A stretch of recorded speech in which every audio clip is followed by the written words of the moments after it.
बिस्मिल्लाहिर्रहमानिर्रहीम, अस्सलाम वालेकुम। इमरान खान के हवाले से बहुत कुछ लिखा जा रहा है, मुल्क में भी, बैरून मुल्क भी, बाहर भी। लेकिन एक चीज़ बड़ी अहम है जिस पर बड़ी ज़्यादा तवज्जो दी जा रही है, ख़ास तौर पर इंटरनेशनल मीडिया इस चीज़ को बहुत ज़्यादा देख रहा है कि इमरान खान वो काम नहीं कर रहे जो पाकिस्तान में रिवायती तौर पर आने वाली हुकूमत करती है, और उसका फोकस होता है कि अब 5 साल के बाद इलेक्शन होने हैं तो मैंने अगले इलेक्शन किस तरह से जीतने हैं, और उस तरफ सोचा जाता है। ऐसे काम किए जाते हैं कि ज़्यादा से ज़्यादा वोट लिए जा सकें, लोगों को वो काम फौरी तौर पर नज़र आ सकें, ताकि लोग कहें कि ये तो कमाल हो गया, ये कोई सड़कें बन गई हैं, कुछ ऐसा काम हो गया है कि जिसकी वजह से हमें वोट देने चाहिए इसी हुकूमत को। तो मेन फोकस इमरान खान साहब का वो नज़र नहीं आ रहा, और ऐसा लग रहा है कि जिस तरह वो एक इलेक्शन के लिए नहीं, वो 4-5 साल का नहीं सोच रहे, बल्कि वो आने वाली नस्लों का सोच रहे हैं, और मुल्क के लॉन्ग टर्म यानी मुल्क के मुस्तकबिल के हवाले से जो चीज़ें ज़रूरी हैं उनका मुसलसल फोकस उस चीज़ पर है। ह्यूमन डेवलपमेंट पर फोकस है, क्लाइमेट के हवाले से फोकस है। इसकी चंद मिसालें मैं आपके सामने रखता हूँ। मिसाल के तौर पर अभी आपने देखा कि फिर सैलाब आए हैं मुल्क में और कितनी ज़्यादा तबाही हुई है। अब इसी हवाले से अगर आप देखें तो अक़वाम मुत्तहिदा में जो खिताब किया था, पहला खिताब बतौर वज़ीर-ए-आज़म इमरान खान का था पिछले साल, और उसमें उन्होंने सबसे पहले क्लाइमेट चेंज के हवाले से बात की थी, और यही कहा था कि पाकिस्तान उन ममालिक में शामिल है जो सबसे ज़्यादा मुतासर हो रहे हैं, जबकि माहौलियाती आलूदगी में पाकिस्तान का हिस्सा कम तरीन है। अब उसके लिए क्या करना है, उन्होंने इंटरनेशनली अपील भी इस हवाले से की। फिर आप देखिए कि उसके बाद पाकिस्तान में जो उन्होंने शजरकारी का, जंगलात का पूरा प्लान, और फिर ये कि 10 अरब दरख्त लगाए जाएंगे, ये चीज़ लेकर आए, और उसको किस तरह से एक इंस्टीट्यूशनलाइज किया कि उसको आगे लेकर चलना है, हिफाजत किस तरह करनी है। उसमें पब्लिक प्राइवेट पार्टनरशिप एक तरह से नज़र आई, लोगों को ओनरशिप देने की बात हुई इलाके के, और फिर यह कि मजदूर तबके को, ये खास तौर पर जब कोरोना की वबा आई, उनको किस तरह इस्तेमाल करना है, नौजवानों को किस तरह उसमें इस्तेमाल करना है, रोज़गार के मौके भी उससे पैदा हों। अब इसको इंटरनेशनली रिकग्नाइज किया गया कि ये तो वो गोल्स थे जो 2030 के लिए थे मुख्तलिफ ममालिक के लिए, कि सस्टेनेबल डेवलपमेंट, कि किसी मुल्क में देखना है कि उसकी जो भी तरक्की हो रही है वो कितनी देर पा है। तो उसमें एक अहम तरीन पहलू ये देखा जा रहा था जो सेट किए गए थे इंटरनेशनल स्टैंडर्ड्स के, वो माहौल के लिए किस तरह से काम कर रहा है वो मुल्क। तो उसमें पाकिस्तान ने वो चीज़ अचीव कर ली कई साल पहले। पाकिस्तान तो वैसे देखा जाए तो दुनिया से सबसे पीछे समझा जाता है कि जो भी स्टैंडर्ड इंटरनेशनल सेट किए जाएँ वो कई साल गुजर जाएंगे, दहाइयाँ गुजर जाएंगी, पाकिस्तान को मीट नहीं कर पाता। लेकिन इसमें पाकिस्तान ने वक्त से पहले ही कारकर्दगी दिखा दी। अब ये था कि इमरान खान साहब जब आए तो वो अपना एक विजन ये लेकर आए। इसी तरह से अब आप देखें कि मैं एक और आपको मिसाल दे देता हूँ डैम्स की, कि पिछली हुकूमत हो, उससे पिछली हुकूमत हो, उसमें आईपीपीज़ का बड़ा कल्चर आया, इंडिपेंडेंट पावर प्रोड्यूसर्स का, तेल से बिजली बनाओ, गैस से, कोयले से, हत्ता के कि किसी भी तरह से जल्द से जल्द बस फ़ौरन बिजली लोगों को मिल जाएगी तो हमें वोट मिल जाएंगे, फौरी तौर पर हमने इसको ख़त्म करना है, लोड शेडिंग को। लेकिन इमरान खान साहब ने आकर कई प्रोजेक्ट्स बंद भी करवाए हैं कि जो पाइपलाइन में थे या जो शुरू होने थे, या जिन पर सोचा जा रहा था कि जी कोयले से और तेल से और गैस से। तो इमरान खान साहब ने ज़्यादा फोकस अब रखा हुआ है कि डैम्स के ज़रिए, हाइडल पावर के ज़रिए, renewable energy, solar power, wind power. अब ये लॉन्ग टर्म है, इनमें वक्त लगेगा। डैम्स 2-4 साल में अक्सर नहीं बनते, ज़्यादा वक्त लगता है इनमें, ख़ासतौर पे बड़े डैम्स में। लेकिन उससे फ़ायदा क्या है? उससे माहौल का फ़ायदा है। उससे आप देखिए कि पानी कितना आपका कंजर्व होगा, फिर ज़राअत को कितना ज़्यादा फ़ायदा होगा। तो इस लिहाज से आप देखिए कि ये लॉन्ग टर्म के लिए हैं, और हो सकता है कि ज़्यादातर मंसूबे शायद 2023 तक मुकम्मल ना हो, बड़े मंसूबों की मैं बात कर रहा हूँ। लेकिन ये क्या है कि आने वाली नस्लों को उसका फ़ायदा होगा, सस्ती बिजली होगी और माहौल दोस्त बिजली होगी। डैम्स बनने से आप देखिए पानी कितना महफूज करेंगे, हमारा जो वाटर बेड मुसलसल नीचे जा रहा है उसमें बेहतरी आएगी। तो हर लिहाज से आप देखिए रोज़गार के मौके उससे ज़्यादा बेहतर होंगे। तो ये जो सैलाब आ रहे हैं या माहौलियाती तबाही हो रही है, इसको बचाने के लिए जो चीज़ें ज़रूरी हैं, पहले नहीं फोकस किया जाता था इस पर इतना कि जनाब वो इमदादी रिलीफ दे दो बस इसी तरफ के जी, वो फिर और अरबों रुपए का नुकसान, कीमती इंसानी जानों का जो नुकसान है सबसे बढ़कर वो, तो इस पर उस तरह से तवज्जो नहीं दी जाती रही। तो ये चीज़ें इमरान खान सब कर रहे हैं, और इसलिए इंटरनेशनली वो बहुत ज़्यादा पॉपुलर हो रहे हैं।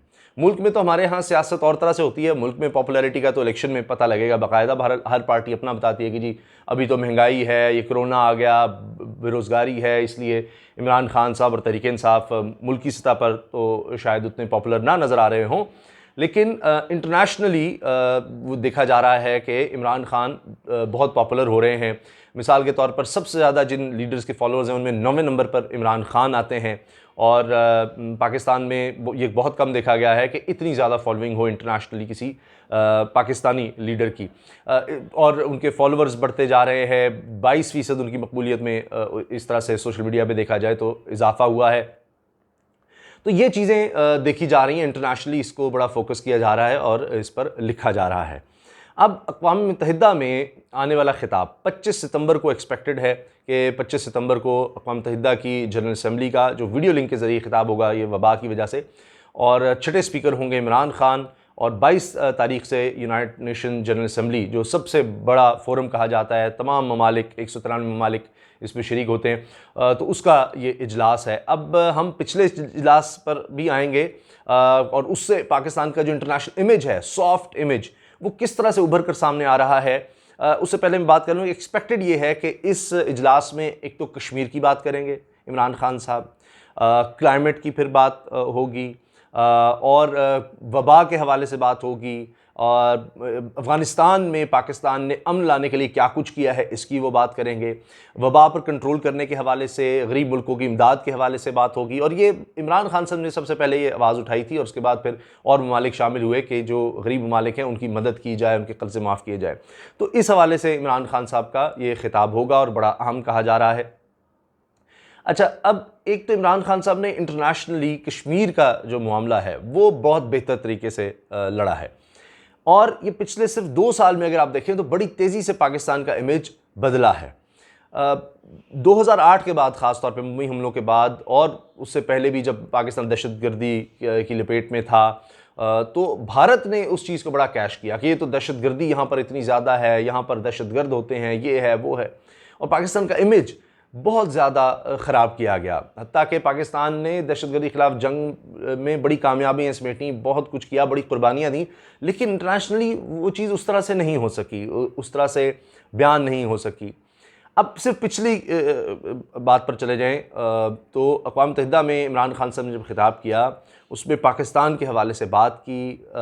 तकरीबन रिकॉर्ड उन्होंने मुलाकातें की हैं जिसमें डोनाल्ड ट्रंप हों, इंटरनेशनल ऑर्गेनाइजेशंस हों, मीडिया हो, इंटरनेशनल लीडर्स हों, और एमनेस्टी इंटरनेशनल के सरबराह हों, वर्ल्ड लीडर्स ऑर्गेनाइजेशंस के हों, यानी आलमी जितने इदारे हैं उनके, CNN के लोग, एडिटोरियल के लोग, सबसे, और एक के बाद एक इतनी मीटिंग्स पाकिस्तान की तारीख में शायद ही किसी सरबराह ने इतने कम वक्त में की होंगी। तो उससे पाकिस्तान का इंटरनेशनल इमेज चेंज होना शुरू हुआ। सयाहत के बारे में बहुत ज़्यादा फोकस रहा, फिर इंटरनेशनली रिकग्नाइज़ किया गया कि सयाहत के लिए पाकिस्तान बेहतरीन मुल्क है। इस तरह से इंटरनेशनल जो ब्लॉगर्स हैं, जो सयाह हैं, जो बॉडीज़ हैं सयाहत के लिए काम करती हैं, उनसे इंटरेक्ट किया गया। तो इन चीज़ों, जो लॉन्ग टर्म चीज़ें हैं कि सयाहत से के लिए, फ़रोग़ के लिए काम करना, फिर वहाँ पर भी अगर डेवलपमेंट आती है, कुछ तो फौरी तौर पर के सयाह आ जाएंगे, लेकिन उसके लिए इंफ्रास्ट्रक्चर बनने में भी थोड़ा टाइम लगता है, वहाँ पर रिजॉर्ट्स बनाने, सड़कें और इस तरह की जगह चूज़ करना। तो यानी ये भी लॉन्ग टर्म के लिए है। तो फोकस क्या है कि लंबी मुद्दत के लिए चीज़ों को सोचा जाए। फिर अक़वाम मुत्तहिदा के पिछले इजलास में आप देखिए नामूस रिसालत पर जो बात की गई है, इस्लामोफोबिया पर इमरान खान ने बात की। पहले किसी ने इस तरह से ये मामला नहीं उठाया कि हम कितनी सरकार दो आलम सल्लल्लाहु अलैहि वसल्लम से मोहब्बत रखते हैं मुसलमान, हमारे दिल कितने दुखते हैं, किस तरह इस्लाम के ख़िलाफ़ नफ़रत फैलाई जा रही है मगरबी मुल्क में, उसका किस तरह उन्होंने हवाला दिया, हॉलोकॉस्ट से जोड़ा कि यूरोप कितना सेंसिटिव होता है उस बारे में, इसराइल में आप इस तरह की बात नहीं कर सकते कि जी हॉलोकॉस्ट नहीं हुई थी। तो ये सब बातें उन्होंने तब कही थी। अभी मैं आपको हालिया एक बहुत बड़ी मिसाल देने वाला हूँ जो मीडिया में बड़ी हाईलाइट हुई, मॉडल पनाहगाह। अब उसमें इमरान खान साहब ने जो खिताब किया है, मैं मुख्तसर अर्ज़ कर देता हूँ। एक तो उन्होंने जाकर कहा कि जी साल निश्तर का उन्होंने कहा सराहता हूँ, और कि जी आपने ये मॉडल अब पनाहगाह बनाई है। साल निश्तर ने इसमें ट्वीट किया कि जी इमरान खान साहब चाहते थे कि मॉडल पनाहगाह बनाई जाए। इमरान खान ने ये कहा कि मैं यहाँ आया हूँ, मुझे खुशी हो रही है सब देख कर, लेकिन असल चीज़ है कि इसको सस्टेन करना, इस तरह से ही आगे चलना।